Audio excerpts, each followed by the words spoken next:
Hi everyone, welcome back to the channel today. In today's video, I want to share with you 10 things you should stop spending on or buying to save money. Now, as I've mentioned before, I'm not a big believer in simply saving money for the sake of. Instead, I focus on spending below my means and reallocating that money that I've saved into investments that work for me. By cutting out these expenses, I found myself with more financial flexibility without sacrificing my quality of life. So let's dive in.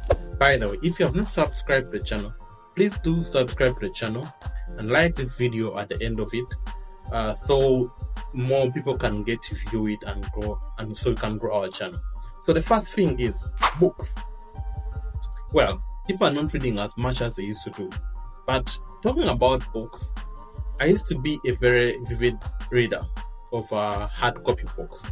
Now I do a lot of reading in soft copy books, so I don't even understand why you should go ahead and spend a lot of money in buying and accumulating hard copy books. I believe that investing in knowledge is one of the best financial decisions you can make. However, I've changed how I approach buying books.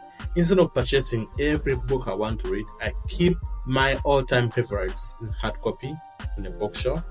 For others, I use my laptop and notepad, and sometimes I rent for free from a local library.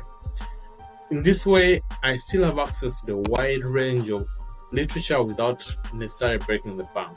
By the way, I used to be a big collector, collecting things, this and that, things that I will never actually read or never actually use. So I'm trying to move away from that kind of life. Item number 2, a brand new car. Well, we all love cars, but let us discuss brand new cars. Where I live, imported cars should not be older than 5 years, so it has to be 5 years and below. In that way, I see so many brand new cars on the road.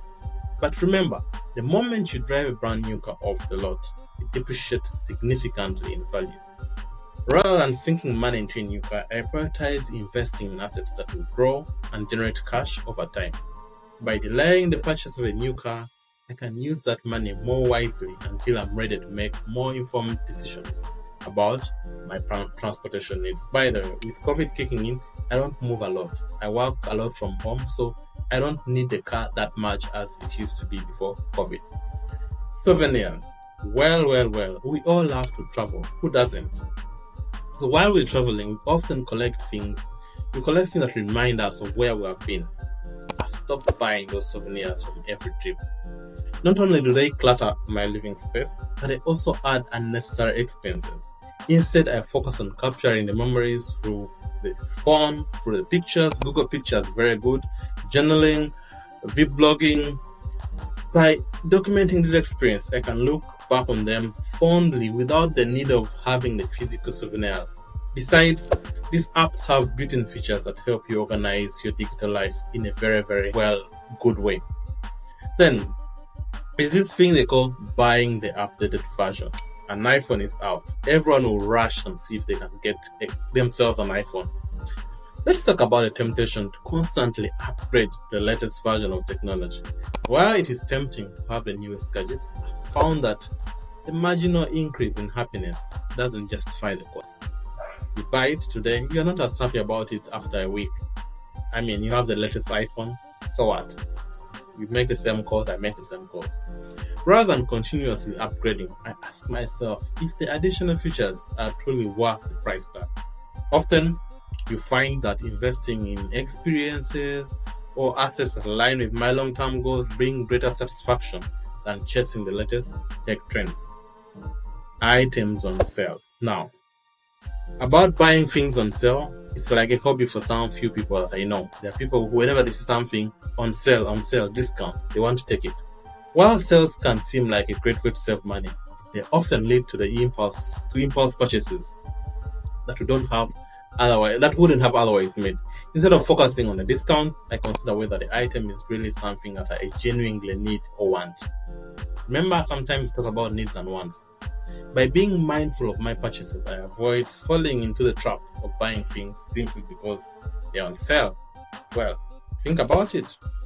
Then there's also this aspect of investing in things that you don't understand. Investing in things I don't understand for me is like a blind man leading the other blind men. And those other blind men happen to be myself. That is where I'm investing in things that I don't understand. It's another expense to cut out.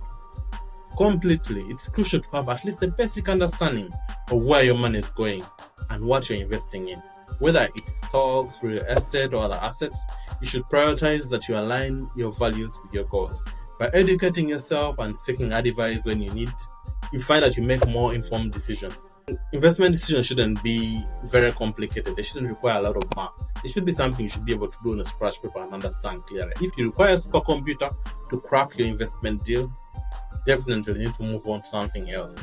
It should be simple and sensible to most of the people. Let's talk about fast fashion. In the past, I used to shop at fast fashion retailers, but I've since shifted towards quality over quantity. Investing in timeless, high quality pieces not only reduces the wastage, but also saves money in the long run. Because if you invest in something that's high quality, you're going to put it on for a longer period of time.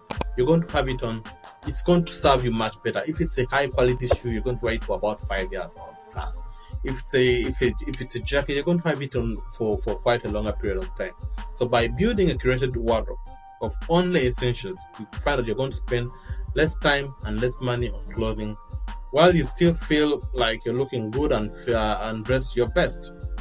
Then there's this thing called high maintenance items. What are high maintenance items? They could be things like cars. Certain brands of cars are really high maintenance. Sometimes salon trips are expensive. So what I've tried to do is minimize, if not eliminate, some of these things completely. Not only do these services come with a financial cost, but they also require valuable time. Looking after your car, looking after maybe a horse somewhere in a stable. It could be something that's good, but it is you require some good money to maintain it. By opting for low maintenance alternatives, you're able to prioritize on the items that bring greater joy and fulfillment. Whether it is self-care practices at home or embracing natural beauty, I found that simplicity is the key to a more balanced lifestyle.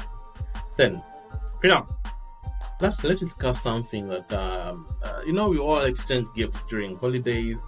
While giving a gift is something that is meaningful, it's honorable, it is something that shows love and care for other people. It's important that you also consider the financial implications. By focusing on thoughtful and practical gifts, we can reduce unnecessary spending without sacrificing the spirit of giving. Whether it's a homemade treats, whether it's experiences, it's acts of kindness, there are countless ways of expressing gratitude and love without necessarily breaking the bank.